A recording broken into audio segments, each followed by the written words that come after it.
Hey everyone, welcome to Judging for the Win. I'm Dave, and this is my daily ruling. Today's question comes to us straight out of the Judge Vault. Unfortunately, some of the cards involved have kind of seen a decrease in popularity, but I still wanted to talk about this question today because it is still interesting, and it did come up in an event that I judged recently. Amy controls a Slippery Bogle, which is enchanted with Spider Umbra. Nick activates an engineered explosives for 1. What happens? First of all, let's notice that the engineered explosives wants to destroy both of Amy's permanents. So we're going to get an event in the game that looks something like destroy Slippery Bogle and Spider Umbra. Now let's take a look at the comprehensive rules definition for Totem Armor, and we'll notice that it uses the word instead. This indicates that this is a replacement effect. So when Totem Armor sees that there's something in the game that's going to destroy the enchanted creature, it's going to replace that event with a completely different event that instead involves destroying the Umbra and removing all damage from that creature.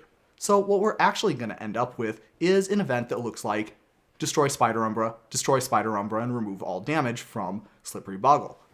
If you're wondering why Totem Armor removes all the damage from the creature, that would be because if you have a situation where the creature is lethally damaged and therefore being destroyed, we would need to take that damage off, or else the next time state-based actions are going to be checked, the damage is still going to be on the creature, so it's just going to get destroyed again. Only this time it won't have a Totem Armor to save it. So that's the reason why the game developers made it so that Totem Armor takes all the damage away from the creature.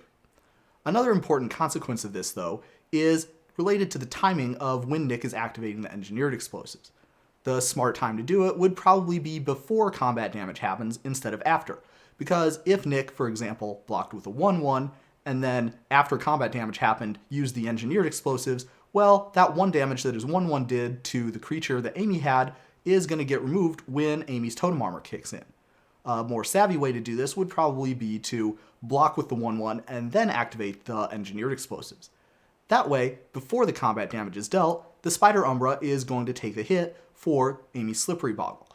And, unlike Regenerate, Totem Armor does not remove the creature from combat, which means that the Slippery Bogle is still going to be blocked by the 1-1 creature, and therefore it would trade with it, which is generally going to be a better outcome for Nick. There's one more thing that I wanted to talk about while we're on this topic.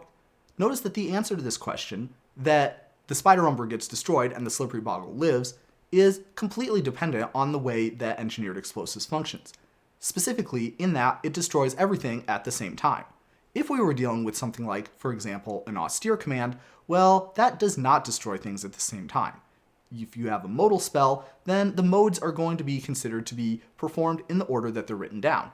So for the Austere Command, for example, we would actually be destroying all the enchantments first and then destroying all the small creatures afterwards. Obviously, this means that the Totem Armor is going to get destroyed, and then when the creature is going to get destroyed, there's no enchantment attached to it, and so that means that it would also be destroyed as well. A completely different answer from what we had in the original case.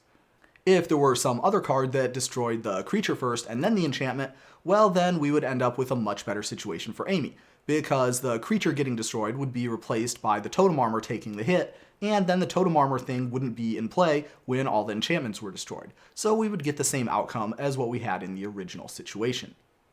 And that's all I have for you today. How did you do? Join me again next time for another daily ruling, but until then, I hope you have a great day.